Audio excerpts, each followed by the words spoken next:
Hey everyone, this is Lynn McKenzie. Welcome to my top tips for connecting with the souls of animals. This was first published in a Hay House book back in 2009, and I want to share it with you today. And one of the things I want to share first is just my philosophy in general. And my philosophy is that animals are the catalyst for our spiritual growth and personal transformation.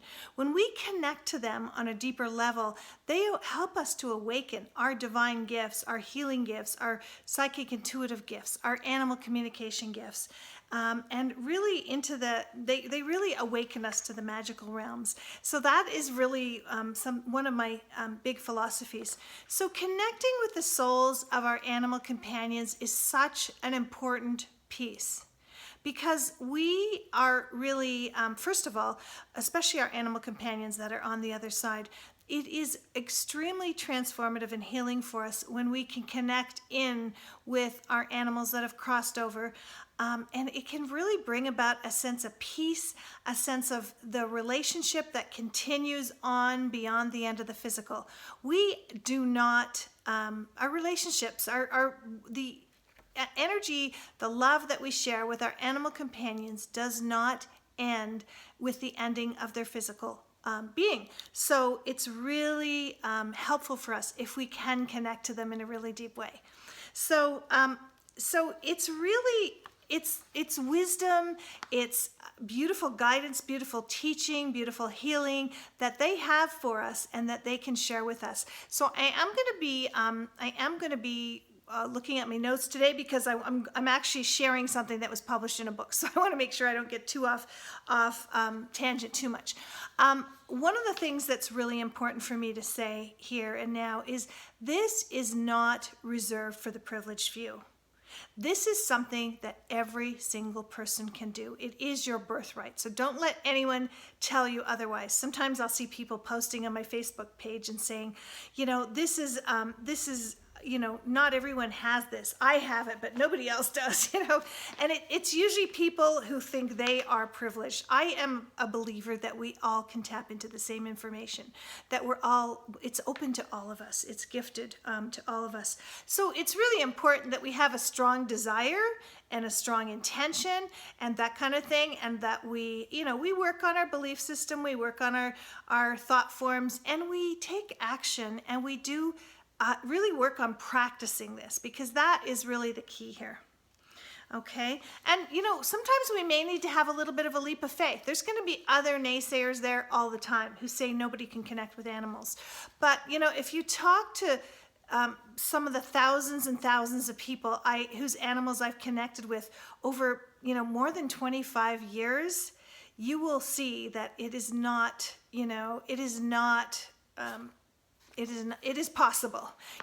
Dogs have been able to tell me the exact cause of their death, which was confirmed by autopsy. Dogs have been able to share with me exactly the one part in their entire physical body that, it was the duodenum, by the way, that was a problem. And these were the only words the dog gave me, out of millions of body parts in the world. It was just like a needle in a haystack. There's no way I could guess that. It wasn't even a body part I was that familiar with. Animals have been able to tell me what their nickname was when they were on the physical plane. They've been able to share amazing, amazing things with me about themselves and about their humans. So I really just want you to know that, there may be naysayers, but if you're here, chances are you believe this, and this is for you. So I call connecting with the animals making the heart connection. It's like a heart-to-heart connection. Our heart connects to their heart. I kind of think of it as our third eye, and our heart connects to their heart, okay? And the information that we receive from the animals does not always come in the same way for everybody. It often begins in very different ways for each of us, but that's fine. And as you open one of your pathways, I call them, or your gifts, it starts to, move to, it builds some momentum and opens the next one. And then that builds some momentum and opens the next gift. So while, we can be firing on all clairs when we're, masterful at this, we might be firing on one or two and, one or two pathways. I have a few different ways that I work through this with my students in my trainings.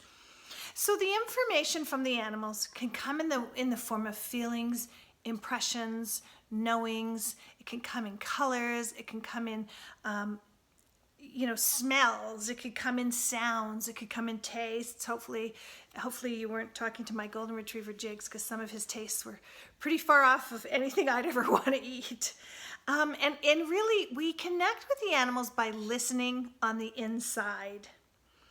So, and when we're listening to the voice of our animal companions, it can actually come in a voice that in our head that sounds like our own voice or that of another. So I just want you to be aware of that. And at the beginning of all my training programs, I always ask students whether or not they feel that they've connected with the souls of their animal companions before, whether they've had any animal communication experience. And 99% of the time, they always say yes. So chances are you have too. So let's jump right into my tips now. And again, I'm going to be just referencing my notes because these were published in a Hay House book, and I want to make sure I'm staying on track with them. So tip number 1. It's really important to quiet your mind, okay? This can be done in a number of ways. My personal favorite way of doing it is spending some quiet time in nature. Nature helps to bring us back to our center, okay? Tip number 2 is to positively declare your intention. This is really important. It's really key. Think about a pilot landing his plane. When he declares his intention that he's going to land that plane, there is no other option in his mind, his or her mind, I should say her. Lots of pilots are female, okay? You have to let the universe know this is what you intend to do, and you intend to do it good. The next one is that you may have to initially imagine or pretend that you've already mastered this skill, okay? It might sound corny to you. It might sound funny. It might sound like, well, how's that going to help me? It really does make a difference when you can do this. So just know you may have to pretend, you may have to imagine, you may have to use your imagination to get the ball rolling with this, okay? Then I want you to think about a trust dial. Think about a dial on a radio, and I want you to think about a dial out in front of you that is your trust dial. And I want you to visualize that dial on the radio, and I want you to reach out and I want you to turn it up full blast, because really to do this, there needs to be a lot of trust. And you need to keep having ways of reminding yourself and trusting yourself that you can do this. Tip number 5 is to open your heart as wide as you can, okay? That's really important.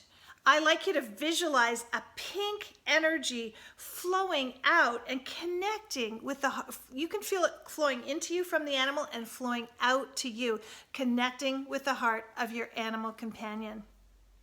Step number 6 is to begin your communion with the animals by asking a couple of questions. Step number 7 is look for the fleeting information. It comes in like lightning. When you ask an animal companion something, or you have a communion with them and you're receiving information back, it comes in the first third of a second.